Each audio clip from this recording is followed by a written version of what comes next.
ہے کہ آئندہ جو جمعہ ہے 17 نومبر کا، ہماری انتہائی خوش بختی ہے کہ ہمیں اللہ نے ایک بڑے معزز مہمان سے نوازا۔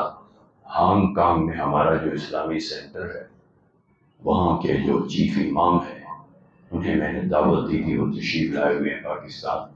انشاءاللہ ان کا خطاب ہوگا۔ ان کا نام ہے ممتاز مذہبی اسکالر حضرت مولانا مفتی محمد ارشد صاحب۔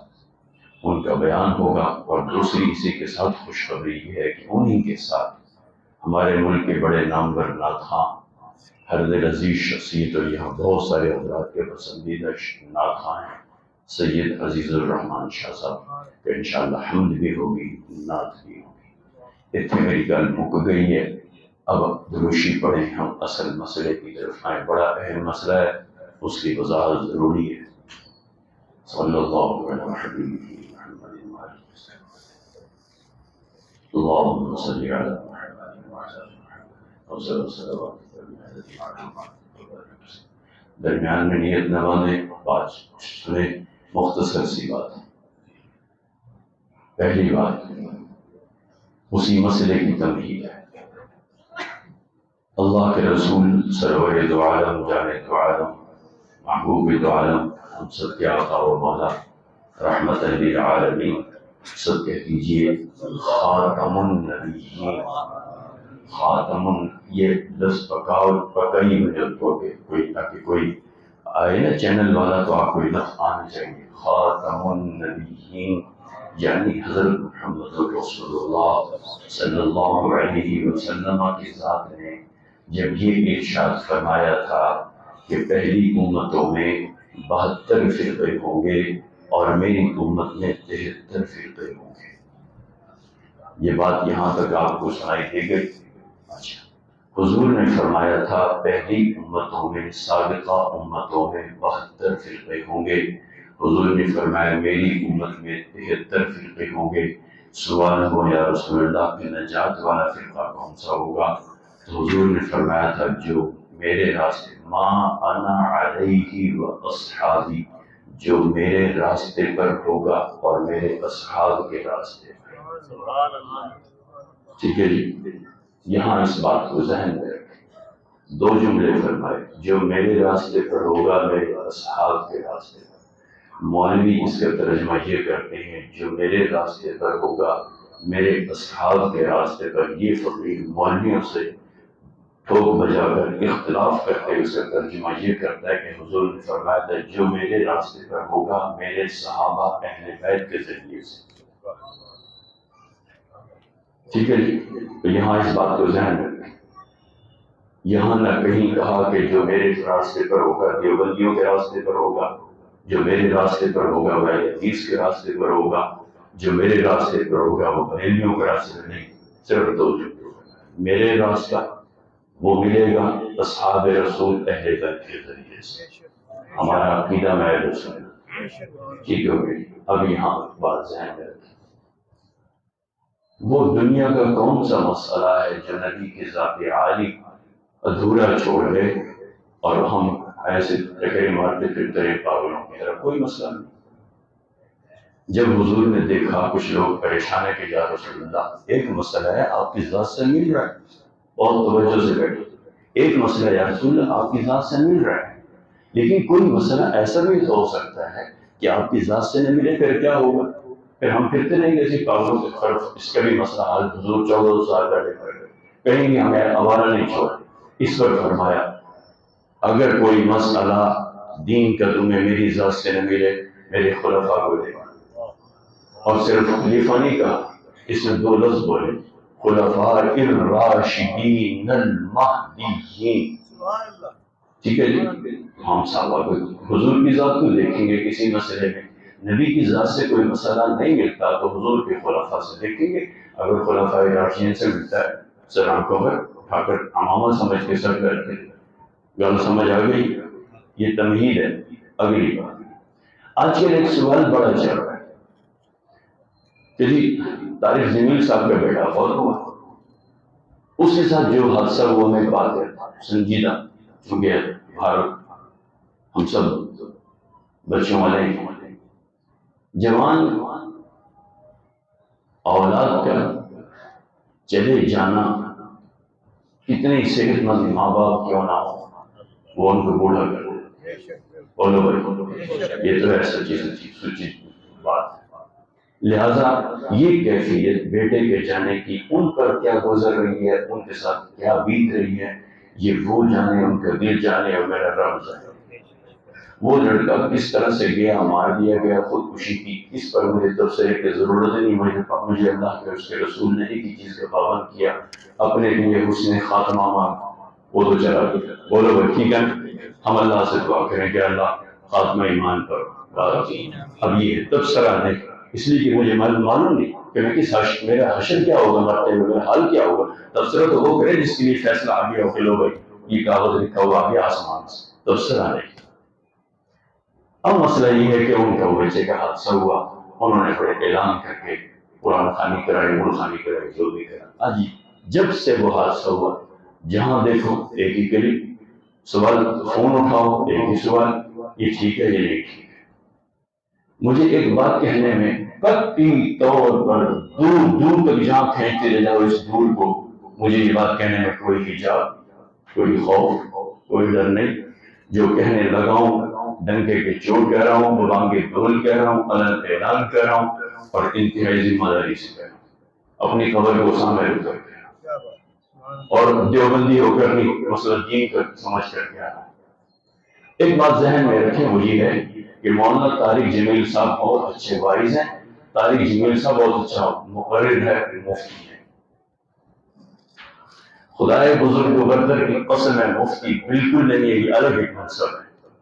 جہاں بڑے بڑے مولوی جب اٹک جاتے ہیں تو وہ پتہ ہے کس کا سہارا لیتے ہیں؟ مفتی کا. اس لیے کہ ان کو یہ پتہ ہے کہ یہ ان کا روز مرہ کا کام نہیں، بلکہ عین ہم وقت یہی کچھ سوچنا، جواب دینا، سوال آنا، پھر اس کو سوچنا، پھر جواب دینا، کتابیں چھاپنا، یہ مفتی کا کام ہے. فتویٰ دینا. ہمارے لیے طارق جمیل صاحب نہیں، طارق جمیل کا باپ دیے تصویر کے لیے نہیں، کسی کے لیے حجت بالکل نہیں ہے، حجت بالکل نہیں ہے. ہمارے لیے مفتی حجت ہے. اب اگلی بات کہیں، مفتی کو بھی چھوڑ دیں. میرے رسول کی ذات عالی سے سنو، رسول اللہ کی ذات عالی سے کوشش بسیار کے باوجود مجھے 110 جنازے ملی ہیں حضور نے پڑھائے. کتنے؟ کم ہو گئے، کم بھی ہو سکتے ہیں، زیادہ بھی ہو سکتے ہیں. ان میں حضور کی اپنی ازواج، ان جنازوں میں حضور کی اپنی اولاد، ان جنازوں میں حضور کے اولاد کی اولاد، ان جنازوں میں بڑے بڑے شہداء کے جنازے حضور نے پڑھائے 110 جنازے. میرا عقیدہ ہے، میں وہ عرض کر رہا ہوں، اگر آپ کبھی ہاتھ اٹھا کے تائید کریں گے، فرشتے لکھ رہے ہیں میری ایک بات کو میں قیامت میں جواب دوں گا. وہ یہ ہے، میرا جو عقیدہ ہے کہ نبی کی ذات عالی سے خوبصورت دعا کر کوئی نہیں کر سکتا. بولو بولو بولو بولو. ان سے زیادہ درد کسی کو اللہ نے دعا کر نہیں کیا. بولو، ان کی زبان پر جو الفاظ جاری ہوتے ہیں، اللہ کی قسم آج تک کسی کی زبان پر جاری نہیں ہوئے. بولو، یہ عقیدہ ہے آپ کا. پھر آپ سنو، حضور نے کسی موقع پر کسی شہید، کسی طبعی موت جانے والے کے لیے اعلان نہیں کیا کہ میری بیٹی کا ختم قرآن ہے، میری بیٹی کا کل فلان نہیں. نہ کل خانی کا اعلان نبی نے کیا، نہ قرآن خانی کا کیا. ایک اصحاب رسول صلی اللہ علیہ وسلم دنیا سے چلے گئے، کسی ایک سے ثابت نہیں کہ انہوں نے اعلان کر کے قرآن خانی کی ہو یا قرآن خانی.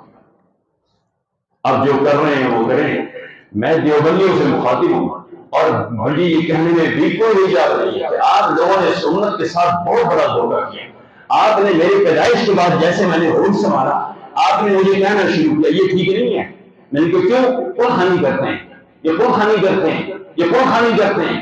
میں سوچ رہا، میں نے کہا واقعی بہت بڑا کوئی گناہ کا کام ہوگا. یہ کون خانی کر کے برا کیوں ہے، اور پھر قرآن خانی کر کے جو اللہ کا ولی کیسا ہو گیا. تو نے دھوکہ کیا.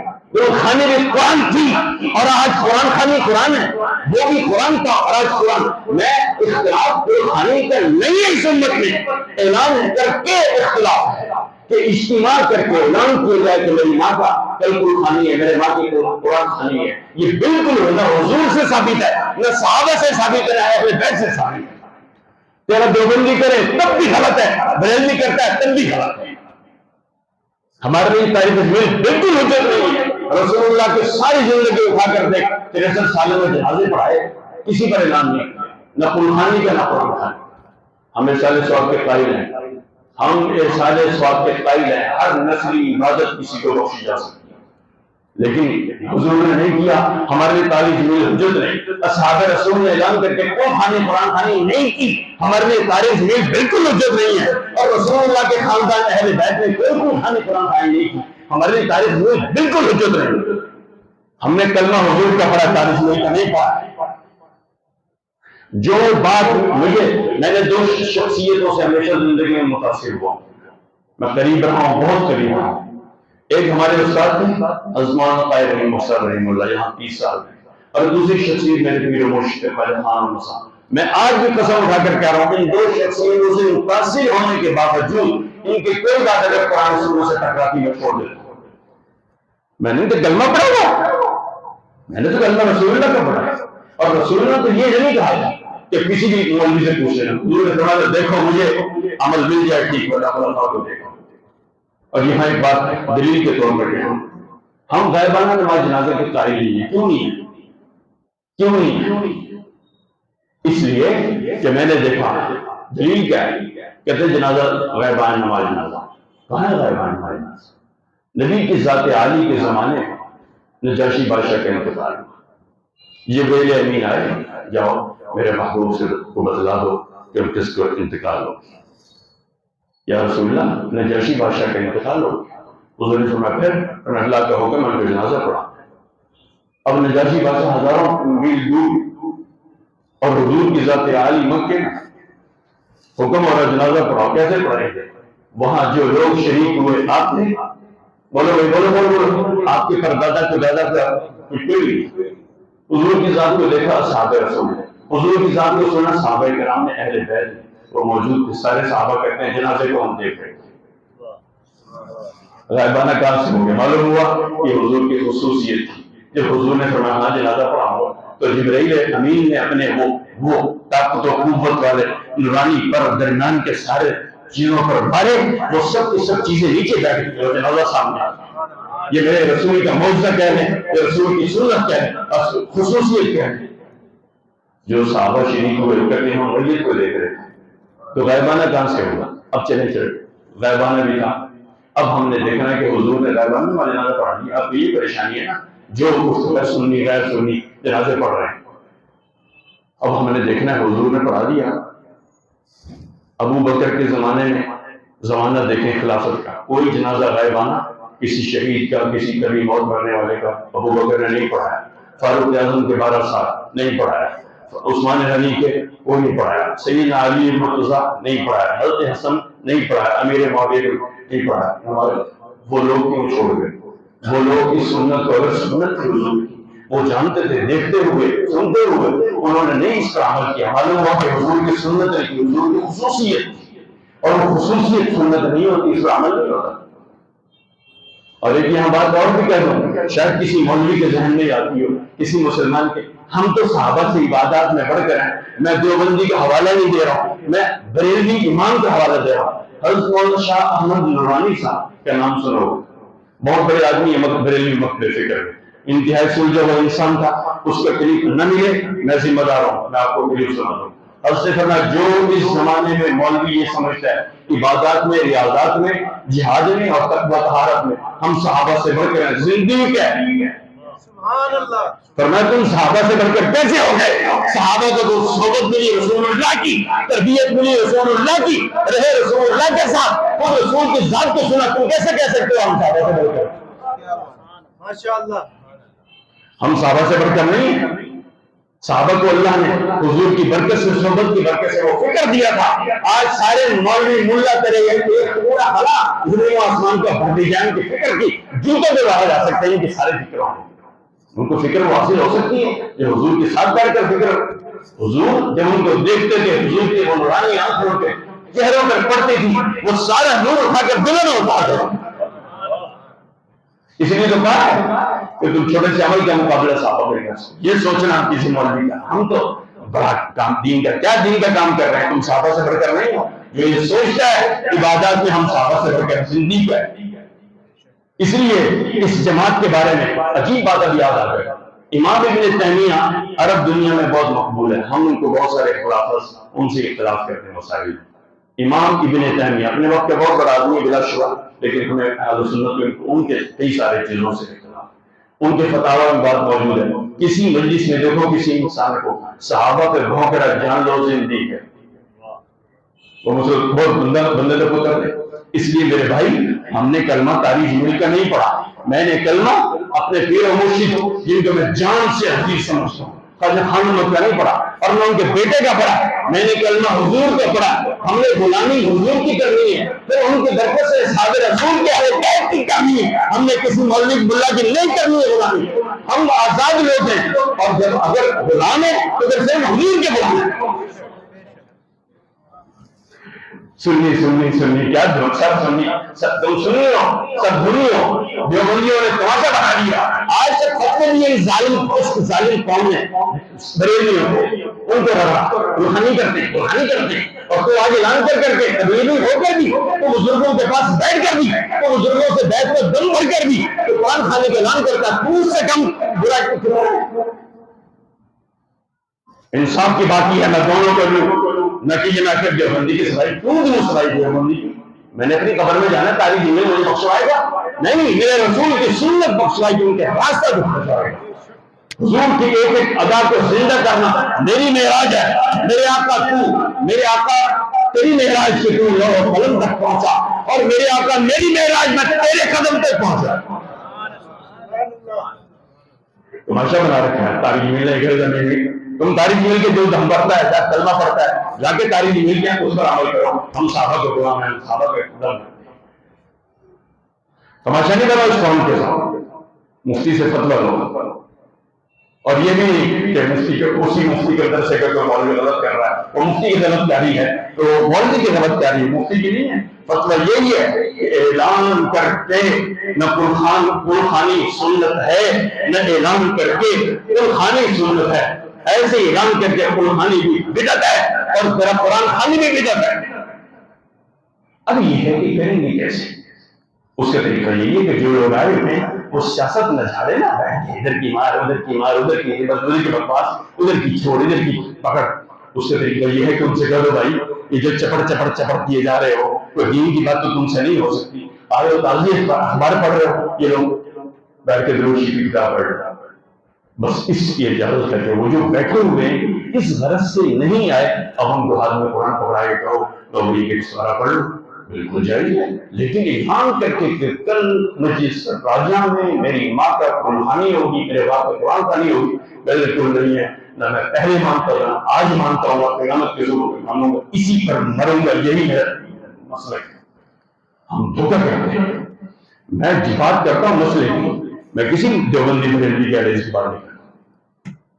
بس میرے رسول نے جوڑا اپنی سنتوں کے ساتھ اور ذریعہ بتلایا اصحاب رسول اہل بیت کو ہمارے لیے حجت ہے. جو کوئی چھوٹی پھوٹی بات ہو گئی اللہ قبول فرما، کمی بیشی ہے حضور کے صدقے میں اللہ سب کو معاف فرما، مجھے معاف فرمائے. اگلے جو فکر کے ساتھ تشریف لائیں، بڑا اہم پروگرام ہے. شاہ صاحب بھی تشریف لائیں گے، مفتی ارشد صاحب کا بیان ہوگا.